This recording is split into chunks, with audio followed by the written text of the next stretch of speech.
सत्यमेव जयते।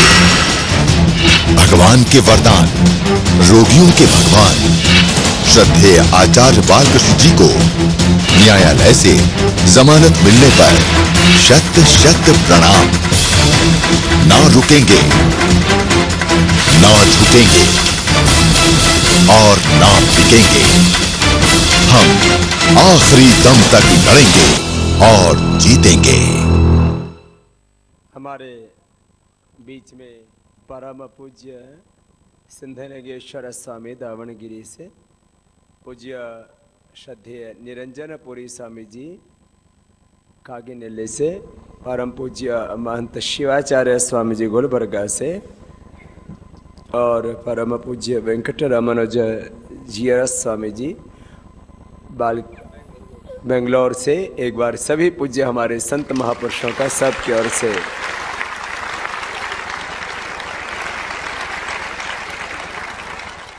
कर्नाटक से भी इस आंदोलन में भी, दिल्ली के आंदोलन में भी हजारों भाई बहन आए, उन सबको भी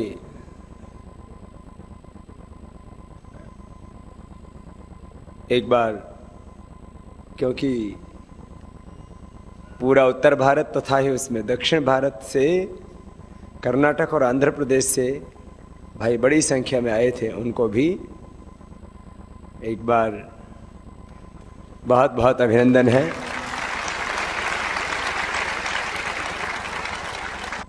ಕರ್ನಾಟಕದ ಸಹೋದರ ಸಹೋದರಿಯರಿಗೆ ನಮ್ಮ ಪ್ರೀತಿಪೂರ್ವಕ ನಮಸ್ಕಾರಗಳು। और हमारे पूज्य स्वामी सत्यानंद जी महाराज, जिनका मेरे से बचपन से एक बहुत गहरा आत्मा का रिश्ता है, उनको भी हमारा बहुत बहुत प्रणाम है। और स्वामी गणेशानंद जी महाराज, जो हमारा युवा नेतृत्व है और सबको हमेशा ऊर्जा से भरा रखते हैं, उनको भी बहुत बहुत आशीर्वाद।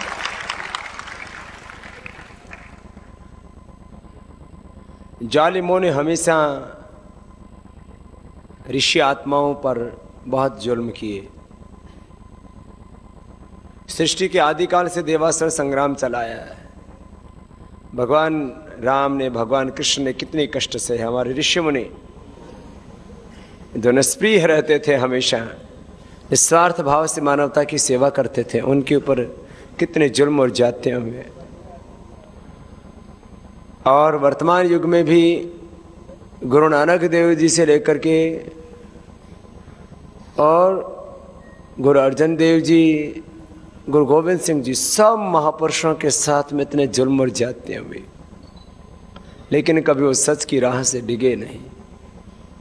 ऐसे ही इस धरती पर जो भगवान के वरदान है, रोगियों के लिए जो भगवान है, और जिनके ऊपर मुझे ही नहीं, इस देश के करोड़ों करोड़ों लोगों को गर्व है, और करोड़ों लोगों की जिन्होंने प्रामाणिकता से सेवा की, उनको पिछले करीब 1 माह से भयंकर खूंखार अपराधियों के बीच में वहाँ जेल में रखा गया, इसलिए क्योंकि वो सच की आवाज़ उठा रहे थे और वो हमारे साथ में हैं। झूठे आरोप लगा करके, झूठे मुकदमे लगा करके खूब प्रताड़ना उनको दी गई। मैं तो कहता हूँ, यदि इस देश में न्यायालय ना होते तो एक शायद पूरे हिंदुस्तान को जेलों में ठोक देते हैं, फांसी पर लटका देते।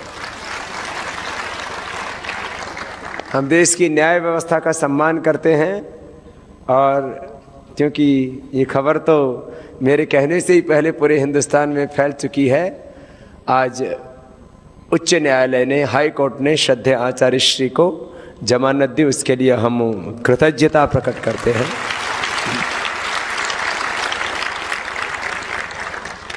बहुत जल्दी ही आप सब की अगुवाई में, आप सबके स्वागत के साथ धूमधाम से श्रद्धेय आचार्य श्री को, वो पहले भी जेल में भी रह रहे थे, वो भी उनके लिए तो उत्सव है। और जेल की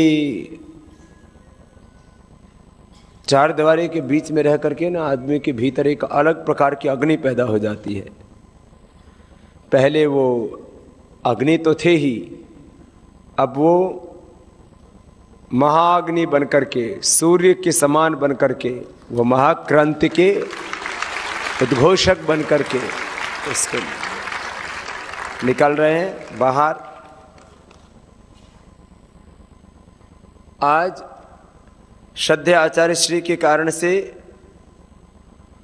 लाखों नहीं करोड़ों लोगों को जीवन मिला होगा, करोड़ों लोगों। यदि योग शिविरों को लगा लिया जाए तो वो तो 11 करोड़ के करीब लोगों की भागीदारी उसमें रही है। मैं तो योग शिविरों के अलावा बात यदि करूं तो हर महीने करीब 15 लाख लोगों को आयुर्वेद की सेवा का सीधा लाभ श्रद्धेय आचार्य श्री के मार्गदर्शन में मिलता है। और पिछले 15-20 वर्षों में श्रद्धेय आचार्य श्री के मार्गदर्शन में जो सेवा चल रही है उससे कम प्रत्यक्ष और परोक्ष रूप से जो आस्था के ऊपर श्रद्धेय आचार्य श्री जड़ी बूटियों के बारे में बताते हैं, उससे कुल मिलाकर के 10 करोड़ से ज्यादा लोगों की सेवा श्रद्धेय आचार्य बालकृष्ण जी महाराज ने की है। ऐसे उस महामानव को, ऐसे उस महान ऋषि को, इनके लिए तो सब अपराधी हैं। अब बताओ भगवान कृष्ण ने क्या दोष किया था?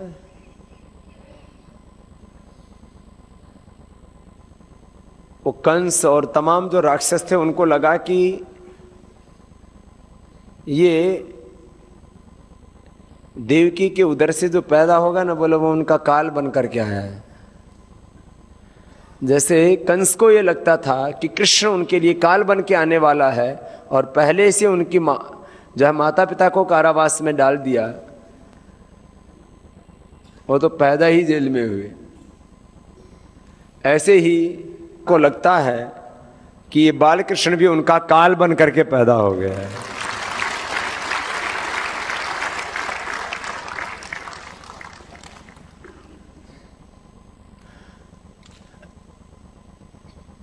तमाम महापुरुषों को देखो, महाराणा प्रताप, छत्रपति शिवाजी महाराज, भगत सिंह, चंद्रशेखर, राजगुरु, सुखदेव, महात्मा गांधी से लेकर के तमाम महापुरुषों को जेलों में रखा गया।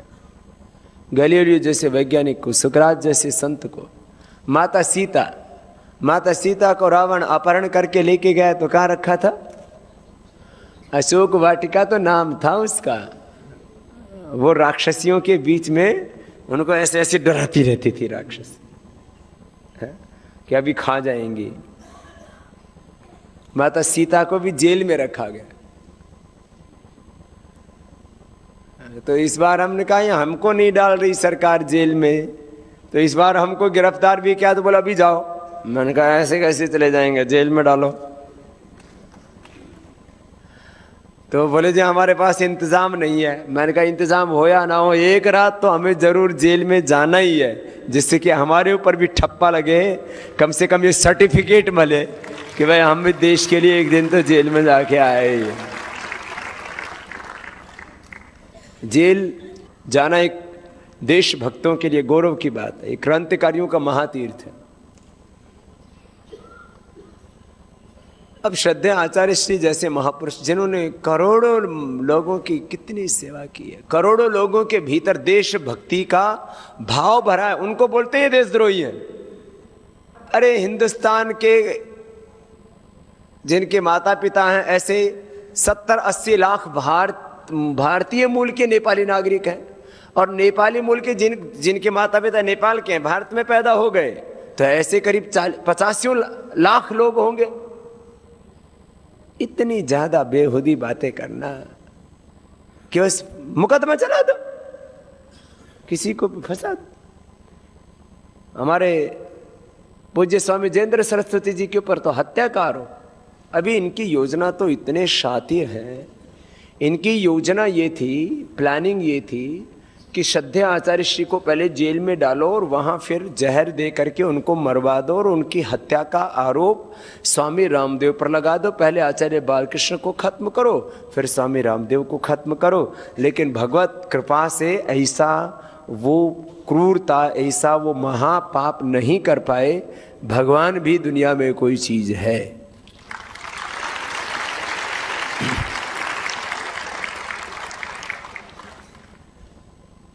और सारे पाप अभी तक पता है सबको, कुछ तो ऐसे पापी हैं पहले कहते हैं बाद में करते हैं।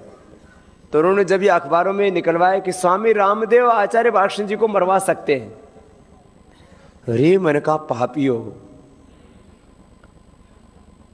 मतलब हद हो गई इनका। अभी ये वाला चिट्ठा तो हमने इनका रखा हुआ है, इन्होंने अभी तक जो राजनीतिक और आर्थिक पाप किए हैं इस देश के लिए वो हमने बोले हैं। जो इन्होंने सामाजिक सांस्कृतिक पाप किए हैं और कितने लोगों की हत्याएं करवाई हैं, ये तो हम लोकसभा चुनाव से जब पहले बताएंगे तो लोगों की घृणा, इतने अपराधी हैं। कितने लोगों की हत्याएं करवाई हैं, फिर कितनी गायों की हत्याएं कराई, क्योंकि सारे कत्ल खाने इन्होंने खुलवाए हैं। करोड़ों गौमाताओं की हत्या करने वाले इन गो हत्यारों को, इन भारत माता के हत्यारों को अब ये देश बख्शेगा नहीं। वक्त आने पर तख्त पर बैठे इन सब लोगों के कर्मों का फल इनको बहुत जल्दी ही मिलने वाला है। श्रद्धेय आचार्य बालकृष्ण जी ने कितना काम किया है। हिमालय क्षेत्र से लेकर के पूरा हिंदुस्तान, पूरी दुनिया जहान में जड़ी बूटियों को खोजा। 5000 से 5000 से ज्यादा 5000 से ज्यादा जड़ी बूटियों के ऊपर पुस्तक लिख चुके हैं करीब करीब। अभी तक 500-700 जड़ी बूटियों के बारे में ही हमको जानकारी मिलती है। उसका नाम है वर्ल्ड हर्बल इंसाइक्लोपीडिया, विश्व भेषज संहिता। महर्षि चरक सुश्रुत धन्वंतरी के बाद भारत ने पूरी दुनिया में यदि आयुर्वेद को स्थापित करने का, प्रचारित करने का, प्रसारित करने का यदि किसी को श्रेय जाता है तो वो श्रद्धेय आचार्य बालकृष्ण जी है। आज ये जो आप पूरा पतंजलि योगपीठ देखते हो, जहां करीब 10,000 भाई बहन आकर के साधना कर सकते हैं, उपचार ले सकते हैं, और साधना और उपचार के साथ साथ अब देशभक्त लोगों की ट्रेनिंग सेंटर है। जैसे आतंकवादी लोग अपने कैंप बनाते हैं, वो तो जंगलों बिहड़ों में छुप के ट्रेनिंग देते हैं। हमारा कोई अंडरग्राउंड काम तो है नहीं, हमारा कोई हिडन एजेंडा, छुपा हुआ गुप्त एजेंडा तो है नहीं। हम यहाँ खुली ट्रेनिंग दे रहे हैं और आने वाले कुछ ही वर्षों में, जैसे पहले यहाँ से लाखों लोगों को ट्रेनिंग दी है, और ट्रेनिंग दे दे करके पूरे हिंदुस्तान को खड़ा करेंगे। हमारे सभी संतों को प्रस्थान करना भी कर्नाटक के लिए, और बहुत बहुत बड़ा मैं देख जी ये बात कर रहे हैं। जी जी प्रणाम। हमारे सभी संत कह रहे हैं इस आंदोलन में हम भी साथ हैं, उनको बहुत बहुत अभिनंदन है।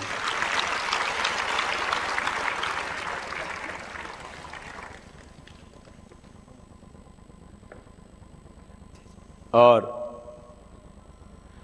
मैंने कहा ये पूरा जो आंदोलन खड़ा हुआ है, इसका शक्ति का स्रोत इतनी बड़ी व्यवस्था।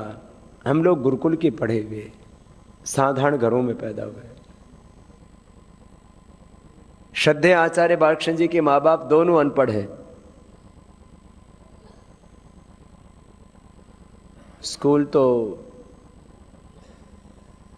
उन्होंने मुंह ही नहीं देखा। मैं जिस माता पिता के कोख से पैदा हुआ वो भी दोनों अनपढ़। हम साधारण से घरों में पैदा हुए। दरअसल ये लड़ाई क्या है? ये तथाकथित अभिजात वर्ग और सामान्य वर्ग की लड़ाई है। एक तरफ एक लंगोटी वाला फकीर और एक तरफ पूरी सत्ता, संपत्ति, व्यवस्था और पूरी दुनिया की संसाधन, दुनिया की सारी ताकत जिन लोगों के हाथों में, एक तरफ वो खड़े हैं और एक तरफ हम लंगोटी वाले फकीर खड़े हैं। हम लड़ेंगे और हम जीतेंगे।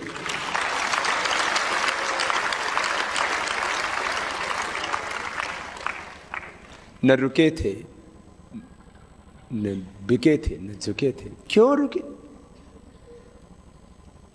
अब इनको परेशानी ये हो रही है, ये साधारण से लोग, इनकी इतनी ताकत कहाँ से आ गई इनके पास? अरे ताकत तुमने नहीं दी, हम तुम्हारी दया पर जिंदा नहीं है। ताकत दी है हमें इस देश के 121 करोड़ लोगों ने। आज जब ये पतंजलि योगपीठ देखते हैं तो यहाँ की आंखें फटी रह जाती हैं। फिर पूछते हैं बनाया किसने? ये बाबा रामदेव इंजीनियर नहीं, आचार्य बागशन इंजीनियर नहीं, ये गुरुकुल के पढ़े हुए साधारण से घरों के पैदा हुए, कर क्या रहे? अरे मैंने कहा हम रामकृष्ण के वंशज हैं, वो भी ऋषि मुनियों के गुरुकुलों में पढ़ करके राक्षसों के विनाश के लिए तैयार हुए थे।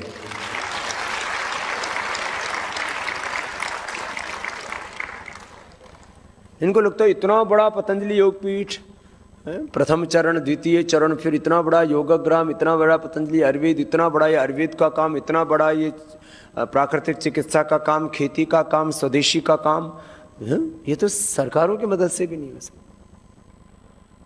पूरी दुनिया में किसी भी संगठन के पास, ये हम आत्म प्रशंसा के लिए नहीं कह रहे, राजनीतिक संगठन हो, धार्मिक संगठन हो, आध्यात्मिक संगठन हो,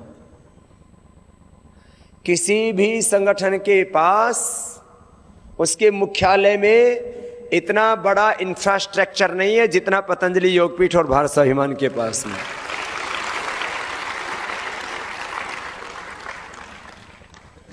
कोई राजनीतिक पार्टी हो तो पार्टी मुख्यालय है, वहां 100, 200, 500 लोगों की व्यवस्था हो सकती है, मिलने की, रहने की नहीं।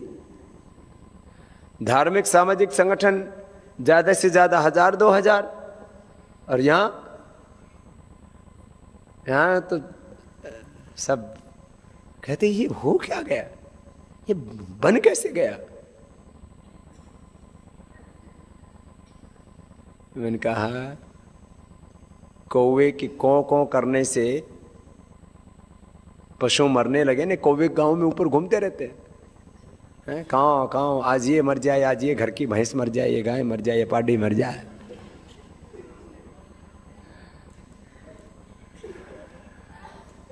तो कौवों के काँव करने से ढोर पशु मर जाए तो सारा देश ही खाली हो जाए। तो ये सोचती है हो कैसे गया, ये खत्म क्यों नहीं होते?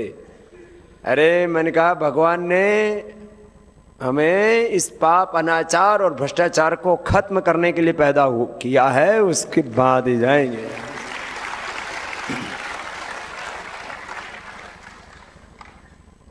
दरअसल ये संघर्ष का रास्ता बड़ा कठिन है। मैंने कहा ठाड़े और माड़े की लड़ाई है, ये अभिजात वर्ग और सामान्य वर्ग की लड़ाई है, ये फकीरों और अमीरों की लड़ाई है, ये सच और झूठ की लड़ाई है, ये देवताओं और असुरों की देवासुर संग्राम है, धर्म युद्ध है, धर्म अधर्म की लड़ाई है। दरअसल ये सब साधन, सब संपत्ति, ऐश्वर्य, सब राक्षस लोग ना उसको इकट्ठा करते। देवता कहते हमको तो कुछ चाहिए ही नहीं, राक्षस कहते हमको तो सब कुछ यही चाहिए। इसलिए राक्षस लोग सदा से उसको इकट्ठा करते रहे। लेकिन आज वो करोड़ों लोग जिनको किडनी की बीमारी थी, लीवर फेल हो गया था, किडनी फेल हो गई थी, हार्ट फेल हो गया था, फेफड़े बेकार हो गए थे, हड्डियां बेकार हो गई थी, आंतें गल गई थी, सड़ गई थी, चमड़ी सड़ गई थी, जिनको भयंकर डिप्रेशन था, जिनका जीवन एक तरह से खत्म हो चुका था, ऐसे वो करोड़ों लोग जिनको श्रद्धेय आचार्य जी की वजह से जीवन मिला है, आज उन सब की आत्मा बहुत प्रसन्न है।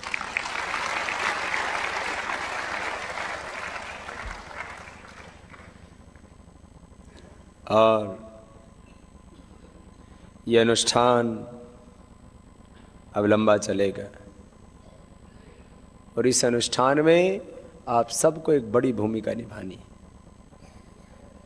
मुझे खुशी है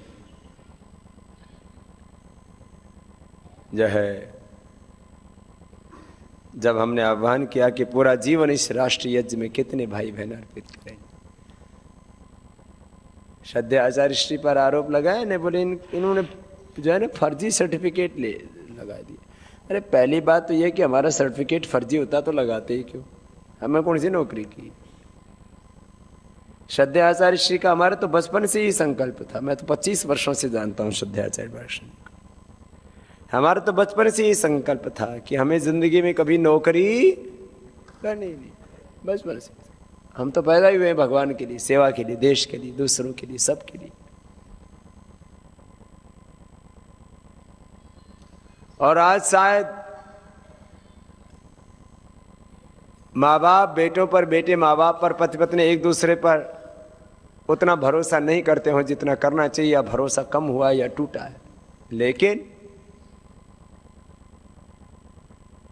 आज हमने देश और दुनिया के करोड़ों लोगों को अपना माना, और उन करोड़ों लोगों ने शायद अपने बच्चों के लिए जो नहीं कर सकते वो हमारे लिए किया है।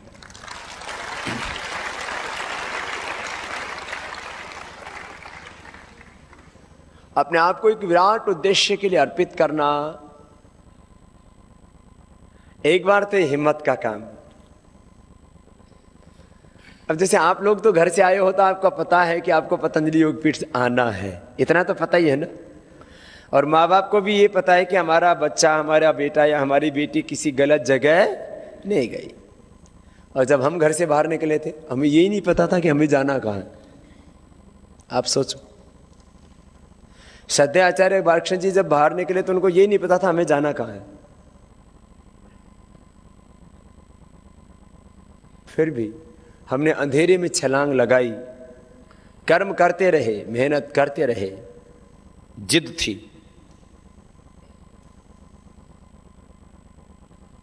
एक लोकोक्ति है ना हमारे यहाँ समाज में, जिद करो और दुनिया जीतो, दुनिया बदलो। जिद तो होनी चाहिए, दृढ़ संकल्प होना चाहिए, आपके भीतर अपरिमित उत्साह होना चाहिए। और एक एक व्यक्ति में अपरिमित शक्ति है, अनंत ज्ञान है, असीम संभावनाएं हैं। एक बार अपने आप को भगवान के हाथों में सौंप दो, अपने शरीर, इंद्रियों और मन के ऊपर पूरा कंट्रोल रखो, और सुबह से शाम तक अपने ध्येय की ओर आगे बढ़ते रहो बिना किसी की परवाह किए। सुख आएगा, दुख आएगा, अनुकूलताएं आएंगी, प्रतिकूलताएं आएंगी, मान होगा कि अपमान होगा, कोई परवाह नहीं। मुझे अपना काम करना है किसी भी कीमत पर। हमने तो जिंदगी का एक ही सूत्र अपनाया है, पूरे जीवन का एक ही निष्कर्ष निकाला है, एक ही निचोड़ समझ में आता है जीवन का। पूरी सच्चाई से, पूरी प्रामाणिकता से अपना काम करते रहो, फिर हमारा कर्म और भगवान का विधान जहां हमें लेकर के जाएगा वह हमारे लिए शुभ ही होगा।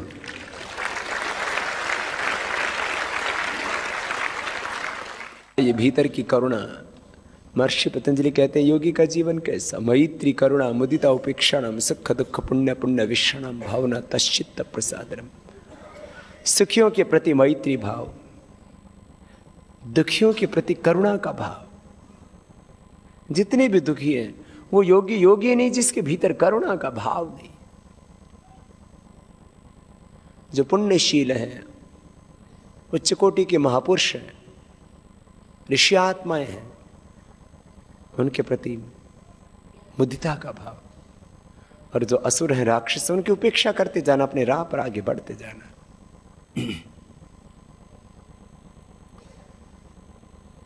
तो श्रद्धेय आचार्य बालकृष्ण जी, जिन्होंने बचपन से आज तक इतना तप किया है,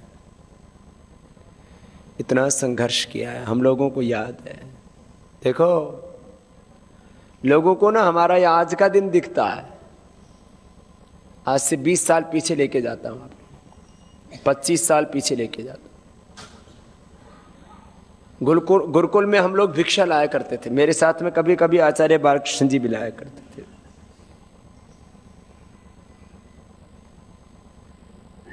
फिर गुरुकुल खानपुर में भिक्षा लाते थे, उसमें भिक्षा लाने में सबसे ज़्यादा सौभाग्य मुझे मिला। मैं लोगों के लिए भिक्षा मांगने में भी बचपन से ही एक्सपर्ट हो गया था। कि गुरुकुल में करीब 40-50 विद्यार्थी रहा करते। कितने? 40-50 अकेला सबकी रोटी मांग के लाया करता था, एक बच्चा कोई साथ में और चलाया जाया करता था। और वार त्योहार पर तो मुझे अभी भी याद है, जब होली दिवाली और ऐसे बड़े त्योहार होते थे तो लोग हलवा पूरी दिया करते थे, 2-2 दिन तक खाते रहते थे। बाजरे की रोटी देते थे, बाजरे की रोटी और छाछ खाते रहते थे। वहां से हमने शुरू की। फिर गुरुकुल कालवा में किसी के यहाँ घर घर में हमें ड्यूटी लगा दी थी, ये 3 गांव आपके 3 गांव तुम्हारे, तो जो है वहाँ जा कर के 10-10 किलो 50-50 किलो अनाज इकट्ठा किया करते, फिर उसको लाया गुरुकुल में लाया करते। उसको गुरुकुल में नाम दिया जाता था अन्न संग्रह। फिर एक भूसा संग्रह, तो भूसा भी है 50-50 किलो 100-100 किलो अपने सिर के ऊपर है, गठरी उठा रखा है, क्योंकि किसान बोलता था भाई एक गठरी उठा लो ब्रह्मचारी, एक में हम ठोक देते थे पूरा।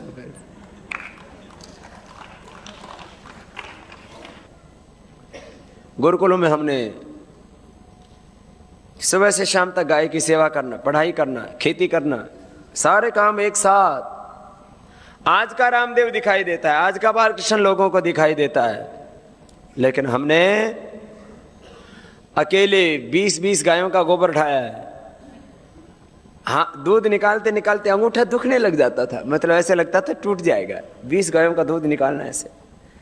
और फिर वो एक गाय जो है ना, उसमें ऐसी थी, वो बहुत पूंछ मारती थी, उससे आज तक मेरी आंख में एलर्जी है, क्योंकि ऐसे पूंछ मार मार के जब भी पूंछ मारती थी तो मेरी आंख में जाके लगती थी। इधर मैं ऐसे बैठता था तो उसकी पूंछ यूं घूम के आती थी और यहाँ लगती थी, तो तब से मेरी आंख में एलर्जी है 25 साल से।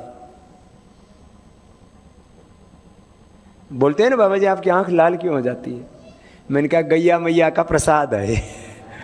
किसी को बताया नहीं, मैं आपको पहली बार बता रहा हूं, क्या बताना इन चीजों। फिर एक गाय तो ऐसी, ये जब दूध निकालो तो पीछे से 10 फीट की छलांग लगाए यूं जाए, उसका दूध कोई नहीं निकाला, क्योंकि पैर ऊपर उठाने के बाद फिर कहां पड़ेगा कुछ पता नहीं। फिर उनको न्याणा लगाना बोलते हैं उसका ना, पीछे से पैर बांधने को, उनके तो न्याणा लगाना ही मुश्किल। तो हम बड़ी तरकीब से उसके ऊपर पहले जो है, क्योंकि पैर हमेशा जो है वो ऐसे साइड में घुमाते हैं, पीछे की तरफ पैर नहीं जाते, तो पीछे की तरफ पैर, पीछे पैरों की तरफ खड़ा होके हैं, जब मार देगी ना तो फिर हड्डी पसली टूटेगी। तो ऐसी ऐसी दरअसल देसी नस्ल की खास करके, ऐसे तो हरियाणा के आदमी बहुत अच्छे होते हैं, बहनें भी बहुत अच्छी होती हैं, लेकिन हरियाणा की गाय बड़ी जबरदस्त होती है, लात मारने में है, सबको पता है। जो हरियाणा के हरियाणवी नस्ल की, जैसे काकरोच नस्ल है, थार पारकर है, साहिवाल है, गाय में कई नस्ल है, ये लात नहीं मारती है। ये हरियाणवी नस्ल की गाय पता नहीं कैसे नाराज हो रखी। उन गायों की सेवा करना, उनका गोबर उठाना, झाड़ू लगाना, फावड़ा चलाना, खेती करना, सब काम करते थे। और उसके बाद पढ़ाई करना, फिर बीच बीच में कंपटीशन होते थे, उनकी भी तैयारी करना, फिर व्यायाम भी करना, कुश्ती खेलना। हाँ, आचार्य बागशन जी और हम भी कुश्ती लड़ा करते थे, लेकिन ये अलग बात है कि उनको कुश्ती लड़नी आती नहीं थी, हमें थोड़ी दांव पेच आते थे, तो इसलिए कभी जीत नहीं पाते थे, ऐसे भी छोटे हैं। कुश्ती भी करना, फिर ये दौड़ लगाते थे। अब दौड़ लगाने में इनके पैर मिल जाते थे, जैसे मेरे बचपन में मिला करते थे। मैं तो आसन उसन करके ठीक कर लिया, आसन उसन में कम थोड़ा विश्वास रखते हैं, दौड़ने दाड़ने में ज़्यादा रखते हैं। तो बोले मैं जो है ना विश्व विजेता बनूंगा दौड़ने में। मैंने कहा ठीक है भाई बन ले। तो दौड़ लगाते, 500 दंड बैठक ऐसे लगाते, पसीना ऐसे। अभी भी श्रद्धेय गुरु जी तो अभी भी देखते हैं हमको, जो मेरे साथ कभी कभी व्यायाम के समय आ जाते हैं, अभी पूरा पसीना ऐसे बहता है ऊपर से नीचे तक, ऐसे जैसे बरसात हो गई हो, इतना पसीना निकालते हैं आज भी। गुरुकुल से निकले, हिमालय गए, हिमालय में भी साधना के समय 4 किलोमीटर दूर तक कोई ना आदमी का नामो निशान नहीं। मुझे एक दिन आकर के कुछ डरा रहे वहाँ, बोले रात को यहाँ भालू आ जाते हैं, भालू। अच्छा, हमारी कुटिया ऐसी, अब मैं दोबारा जाऊंगा। हमारे सेवाव्रती भाइयों को भी चलना है गंगोत्री, है अभी जिनकी तपस्या थोड़ी पूरी हो गई उनको लेके जाऊंगा। जिस जो अभी 1-2 साल से तपस्या कर रहे हैं ना, जिस कुटिया में मैं रहा था ना, एक रात आपको रख देंगे तो डिप्रेशन हो जाएगा। उसमें गर्दन सीधी हो नहीं सकती और नीचे पत्थर, ऐसे वो पत्थर वो नहीं, प्लेन नहीं, ऐसे ही उबड़ खाबड़ पत्थर, फिर उसके ऊपर जो है वो देवदार और चीड़ के जो है ना पत्ते, फिर उसके ऊपर एक ऐसे ही जो ये आजकल तो हरिद्वार के भिखारी भी स्टैंडर्ड के हो गए, वो भी नहीं लेते ऐसा कंबल, ऐसे 40-50 रुपए का आता है वो, ऐसा एक बोरी, फिर एक शायद छोटा सा कंबल, बस वो नीचे। करीब 5 साल तक तो मैंने कंबल ही नहीं ओढ़ा। अभी भी थोड़ा पहले से शरीर में उतनी रेजिस्टेंस नहीं है, नहीं तो बस ये एक कपड़ा नीचे एक ऊपर। सबको पता है हरियाणा में इतनी ठंड होती थी, जींद जिले में जहां मैं पढ़ता था गुरुकुल में, पाला पड़ता था, मैंने बर्फ जम जाती थी। सत्यमेव जयते। भगवान के वरदान, रोगियों के भगवान श्रद्धेय आचार्य बालकृष्ण जी को न्यायालय से जमानत मिलने पर शत प्रणाम। ना रुकेंगे, ना झुकेंगे और ना बिकेंगे। हम आखिरी दम तक लड़ेंगे और जीतेंगे। इस उम्र में भी मेरे और जो हमारे साथ वाले थे सब कहते थे इसको रात को ठंड नहीं लगती, तो 500 दंड बैठक लगा के और ये ऊपर नीचे करके और मुंह ढक के सो जाते थे। अंदर इतनी गर्माहट होती थी, सुबह 4 बजे आंख खुलती थी। तो गंगोत्री में गए तो गुफा में ऐसे छोटा सा दरवाजा, और उसमें किसी को भालू भूलू को आना हो तो दरवाजे में कौन सा कोई कुंडा जो है, और वो साकल थोड़ी लगी थी उसमें, बस ऐसे एक पत्थर सा रख दिया अंदर से, और वो दरवाजा भी ऐसे होगा शायद 3 बाई 1.5-2 फीट का, बस उसमें घुस गए, सो गए रात भर। अब उसमें रात को कोई सांप आएगा कि उसमें बिच्छू आएगा, है? तो कभी सोचा ही नहीं है? हो सकता है आजू बाजू में थोड़े तो रहते ही थे, जो भी पत्थर उठाओ बिच्छू निकलता था ऐसे। एक जगह बिच्छू जा रहे थे तो किसी ने बोला भाई इनमें सरदार कौन है? बोले जिसके पीछे हाथ लगा के देखो वही सरदार है। तो बिच्छू का कोई डर नहीं, सांप का कोई डर नहीं। एक बार तो ऐसा हुआ, कोई गुफा खाली नहीं थी, तो एक सीधी गंगा जी वहां टक्कर मारती थी, ऐसा बम पटाखे से फूटते रात भर। वहां रहे हम पता नहीं कितना महीना या 15 दिन। उसमें तो मतलब रात को ऐसा लगे कि उसे पहाड़ टूट के पड़ रहा है, इतना भयंकर शोर होता था। तो सब तरह के प्रयोग किया हमने तो जिंदगी में। गंगोत्री में एक वक्त खाना खाते थे और गुरुकुल से घी लेके गई, हवन रोज करते थे, हवन करने का नियम था। तो हवन करना, घी छोड़ दिया। अब 5-5 किलो, हाँ ये तो था, घी बहुत जोरदार खाते थे, वो गलत भी था। बाद में मैं सबको बोलता हूँ घी ज़्यादा नहीं खाने, घी ज़्यादा खाने से मेरा लीवर फिर कमज़ोर हो जाता था। दंड बैठक लगाते थे तो शरीर तो मजबूत था, वो तो आज भी वैसा ही है, लेकिन लीवर कमज़ोर होता उससे मुझे बुखार आता था। फिर वो बाद में पता लगा, तो फिर घी खाना बंद कर दिया, घी खाना छोड़ दिया। तो फिर वो मिर्च कभी खाई नहीं, गुरुकुल में एक भी मिर्च नहीं खाई। लहसुन प्याज खाए तो बचपन में कभी खाया होगा, छोटे थे तब।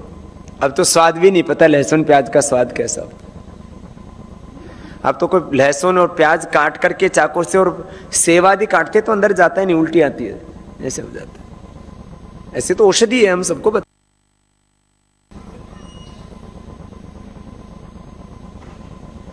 तो वो मिर्च वाली सब्जी और ऐसी सूखी रोटी वो खा के शीत पित्त हो गया, पूरे शरीर में ऐसे फफोले फफोले हो गए।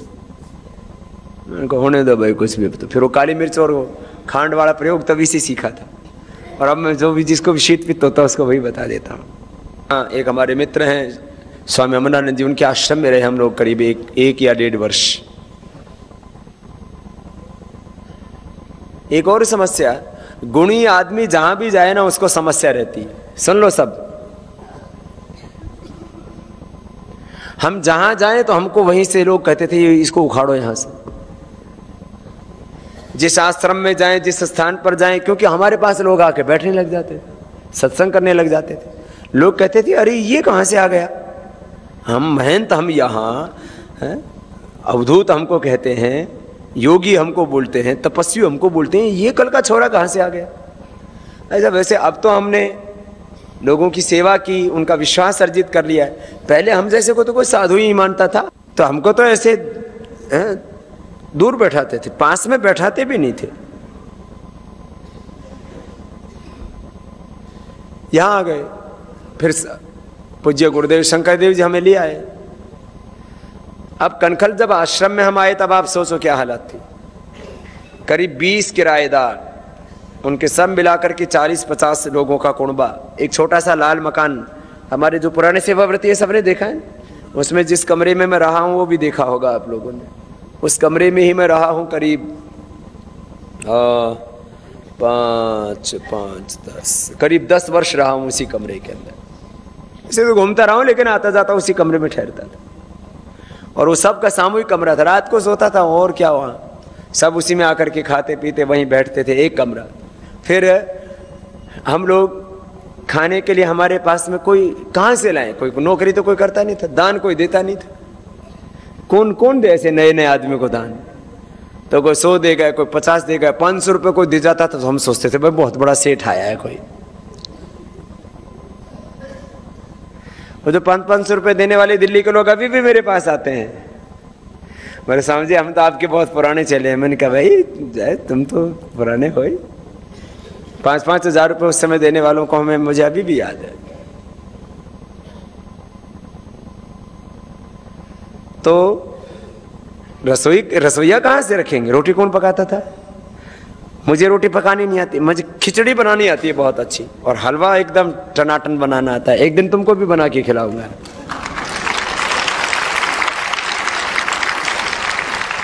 सूजी का भी हलवा, बेसन का भी हलवा, बहुत मुझे पाक बहुत गाजर पाक बनवा लो, दूधी का हलवा बनवा लो, बेसन का हलवा बनवा लो, ये सब पाक विद्या, ये सारा आयुर्वेद में जितना भी अपने औषधियाँ हैं, ये पाक विद्या, ये सब मैंने उसको सिखाया है सब बच्चों को, च्यवनप्राश से लेकर के सब चीज़ों को।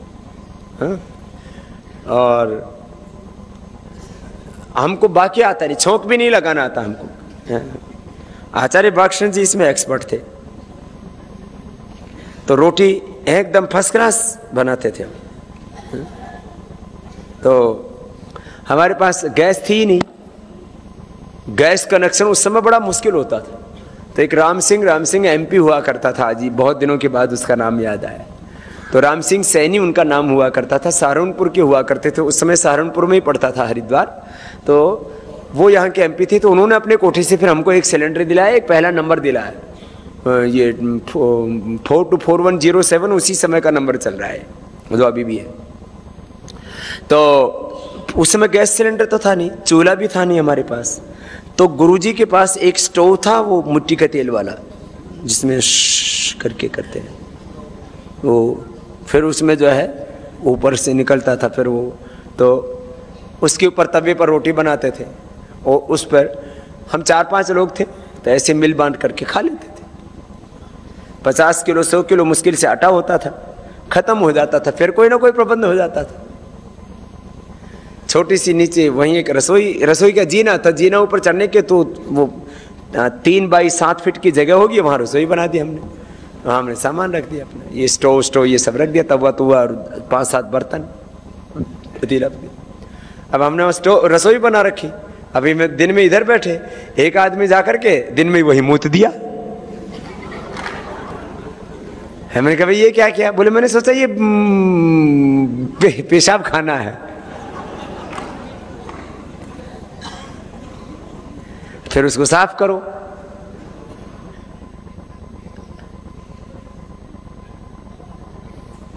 तो हमने यहां से शुरू किया। फिर उन किराएदारों को हाथ जोड़ करके, भाई ये तो आश्रम की जगह है, देखो आप लोग, कोई 5 रुपए किराया देता था, कोई 10 रुपए किराया देता था। ये आश्रम बना हुआ है 1932 का या 37 का, 1932 का। कितने साल हो गए? 80 साल हो गए। 1932 का बना हुआ है, 80 साल हो गए। और वहाँ फिर बाग बगीचा था, उसमें कुश्ती किया करते, फिर वहाँ योग सिखाने लगे। फिर पहली बार मकान बनाया तो करीब 3 या 5 साल तक पहले लेंटर डाल दिया तो ईंटों के पैसे नहीं, फिर ईंट आ गई तो प्लस्तर के पैसे नहीं, प्लस्तर आ गया तो फर्श कराने के पैसे नहीं। ऐसे ऐसे करके वो पहला हॉल पूरा हुआ। जैसे बहुत से घर गृहस्थी में होता है ना, वो कई साल बोले भाई ढूंढ तो बना दिया, पूरा कब होगा? मैंने कहा भाई मालिक करवाएगा है? तो ये कोई अनायास नहीं हो गया है।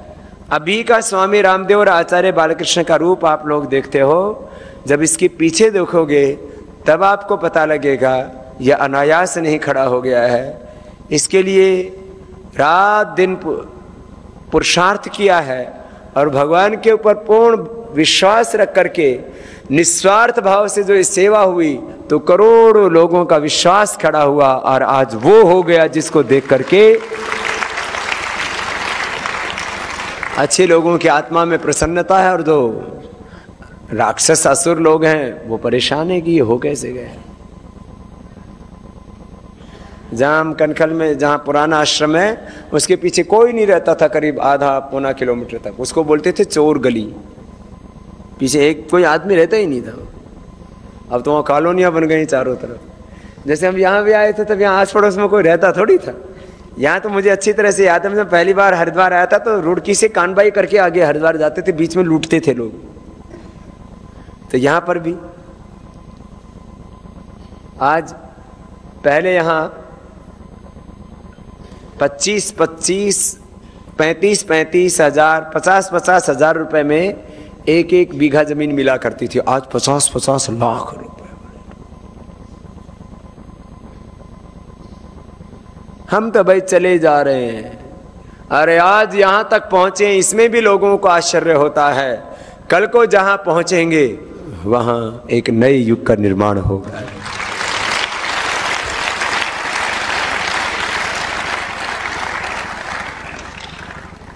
ये आयुर्वेद का काम कैसे हुआ है, ये तो मैंने थोड़ा आश्रम का अतीत बताया।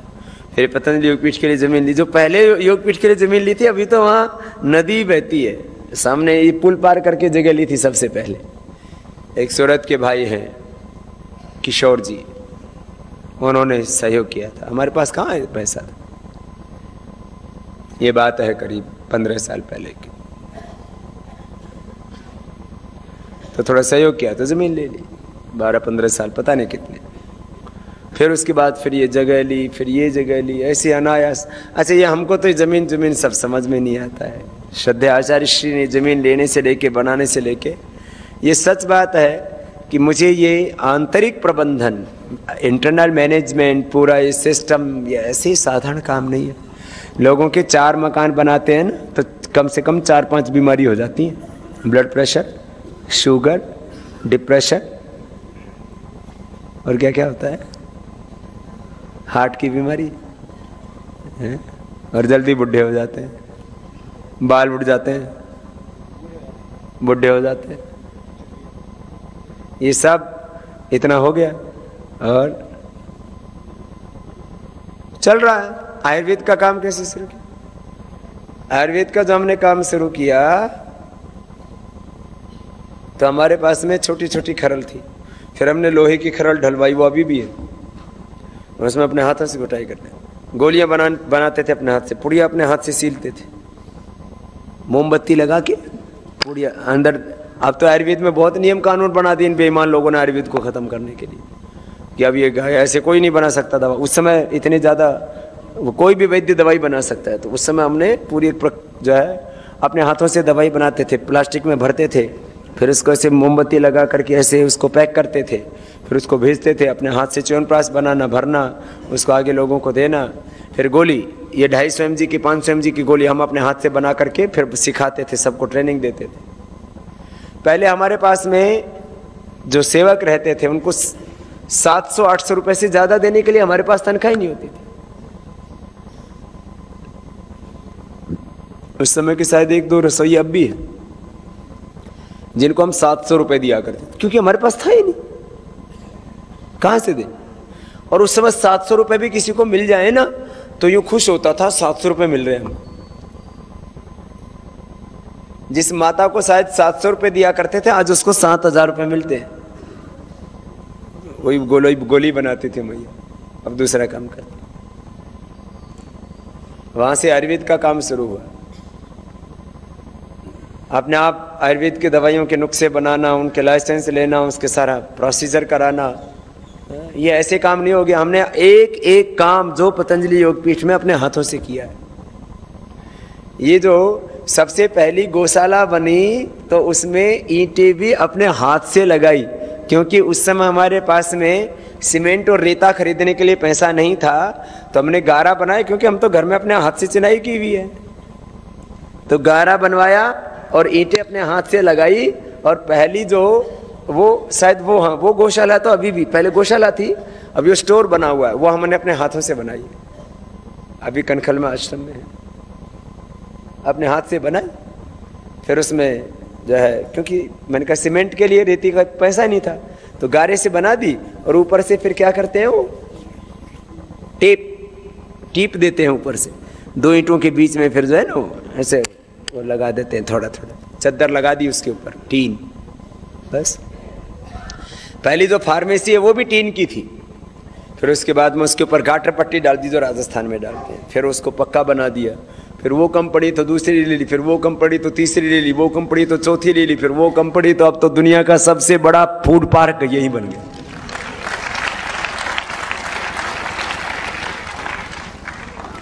तो ये अनायास नहीं हो गया है। एक आदमी जो हजारों वर्षों में काम करता है वो काम हमने 1 दशक में किया है।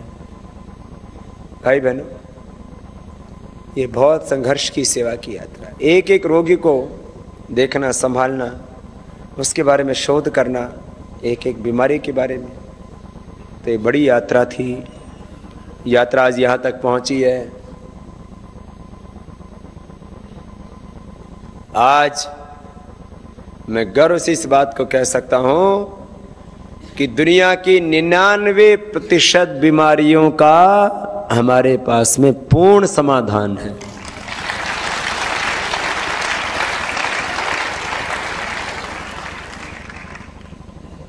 बीपी, पहले बीपी के लिए तो कोई दवाई देता ही नहीं था आयुर्वेद में। आज मुक्तावटी से करोड़ों लोग स्वस्थ हुए हैं, मधुनाशिनी से करोड़ों लोगों को फायदा हुआ। बीपी, हृदयामृत खा करके करोड़ों लोगों के इंजेक्शन फैक्शन हार्ट के ठीक हो गए, हार्ट के ब्लॉकेज निकल। किडनी के लिए जो वृक्कदोषक्वाथ और वृक्कदोषवटी आदि जो देते हैं, किडनी लोगों की, कितने लाखों लोगों की किडनी ठीक होगी, लाखों लोगों की लिवर ठीक होगी, सर्वकुलपाथ, उदरामृत आदि लेकर के। करोड़ों लोगों का अर्थराइटिस, करोड़ों लोगों का अस्थमा, करोड़ों लोगों का सोराइसिस, कायाकल्प और तमाम औषधियाँ लेकर के। गांठ कोई ठीक हो जाएगी सोचता ही नहीं, तो बड़ा ऑपरेशन ही होगा। हमने शिला सिंदूर काचना वृद्धिवादी कहते कि प्राणायाम करा करा के ऐसे ऐसे रोगों को, फिर ये स्वाइन फ्लू से लेकर के, मलेरिया से लेकर के, गिलोय के प्रयोग, फिर तुलसी के प्रयोग, ये सब प्रयोग करते आए एक एक करके, एक एक जड़ी बूटी। एलोवेरा के बारे में हिंदुस्तान में लोग जानते ही नहीं थे। आज करोड़ों लोग एलोवेरा आंवले का प्रयोग करके आरोग्य लाभ पा रहे हैं। स्वदेशी के बारे में कहाँ जागरूकता थी, लोग यूं ही लुटे जा रहे थे। अब चारों तरफ स्वदेशी का उद्घोष हो रहा है। पहले स्वदेशी के नाम पर कुछ संस्थाएं बनी, फिर वो बस कब बनी कब खत्म हो गई, अब क्या हो रहा है। स्वदेशी का योग, आयुर्वेद स्वदेशी और वेदों के ज्ञान का सबसे ज्यादा यदि किसी संस्थान ने प्रचार किया है तो पतंजलि योगपीठ।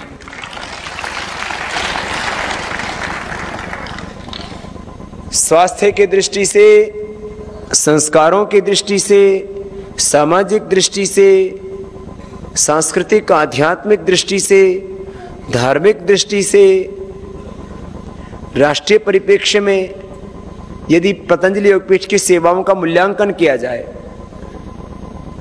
किसी भी इंस्टीट्यूशन के सेवाओं के विभिन्न आयाम होते हैं और उनका मूल्यांकन करें तब आपको पता लगता है कि इस इंस्टीट्यूशन का क्या रहा है। आज भारतीय राजनीतिक परिदृश्य में कोई सोच सकता था ब्लैक मनी एंड करप्शन ये देश के सबसे बड़े मुद्दे बन जाएंगे? बीच में कोशिश की गई, देखो हमेशा डाउन प्ले करने की कोशिश की जाती है जो साधारण लोग होते हैं उनके द्वारा कोई भी अभियान चलाया जाता है। जैसे जितने भी क्रांतिकारी हुए उनको हमेशा दबाया गया, हमेशा उनको नीचा दिखाने की कोशिश की गई। इस समय हमारे पास में ना तो कोई मीडिया है, तो ये बड़ा विचित्र मामला है। साधारण लोगों को कभी भी आगे नहीं आने दिया जाता है। मैंने कहा ये तथाकथित अभिजात्य वर्ग और साधारण वर्ग की ठाड़े माड़े की लड़ाई है।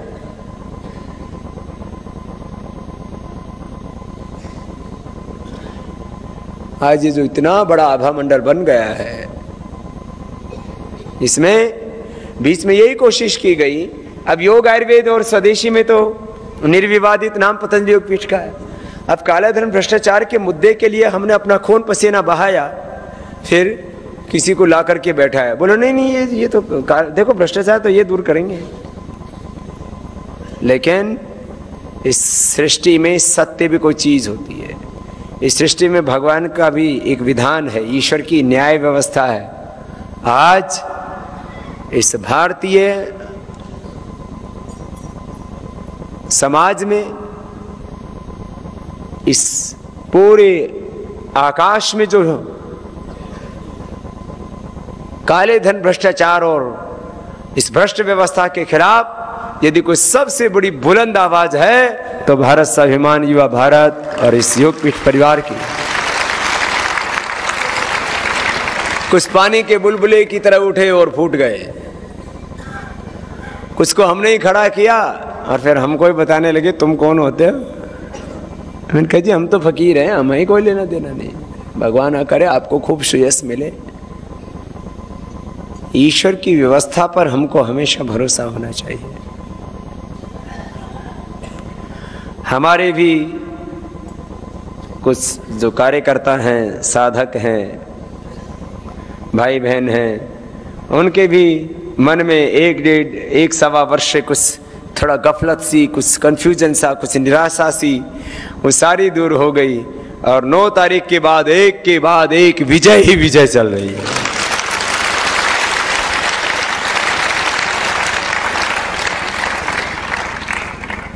मेरी भी तमन्ना थी कितना अच्छा होता श्रद्धेय आचार्य श्री बालकृष्ण जी को हमारे दिल्ली रहते रहते ही जमानत मिलती।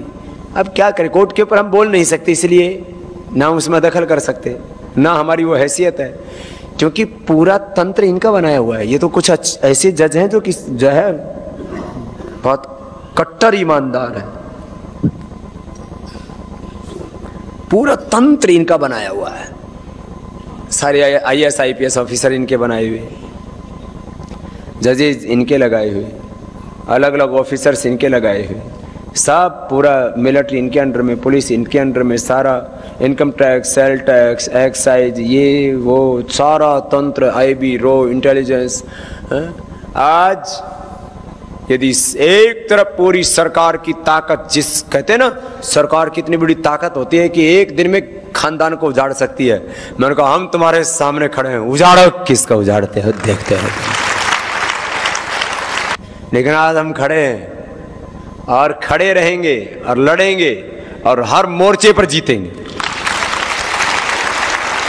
कष्ट होगा तो अभी भी तो 1-1.5 वर्ष आपको बहुत कष्ट हुआ ना, अब इनको कर दिया बेनकाब, एक तरफ हो गए सब, पूरा देश एक तरफ खड़ा हो गया।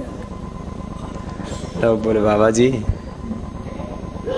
और इसमें बहुत तरह के षड्यंत्र होते हैं जिसके बारे में सामान्य आदमियों को तो पता भी नहीं होता। ये हालत होती।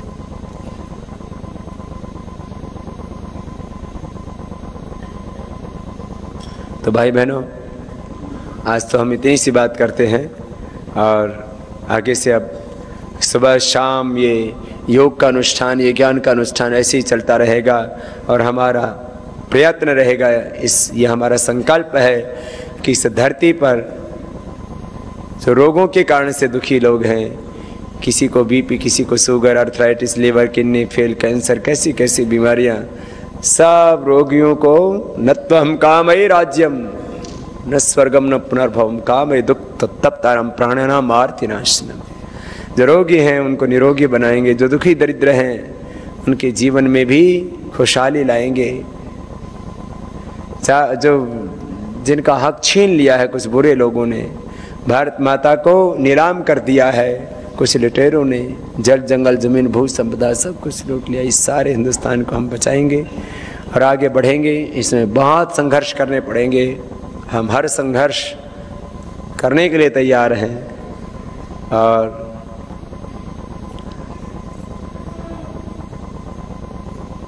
एक महीने से करीब श्रद्धेय आचार्य श्री ने जेल में रह करके जो तप किया है, उनके पुण्यों से यह अभियान अब पहले से हजारों लाखों गुना और ज्यादा आगे बढ़ेगा।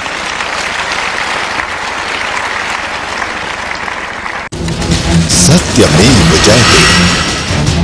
भगवान के वरदान, रोगियों के भगवान श्रद्धेय आचार्य बालकृष्ण जी को न्यायालय से जमानत मिलने पर शत शत प्रणाम।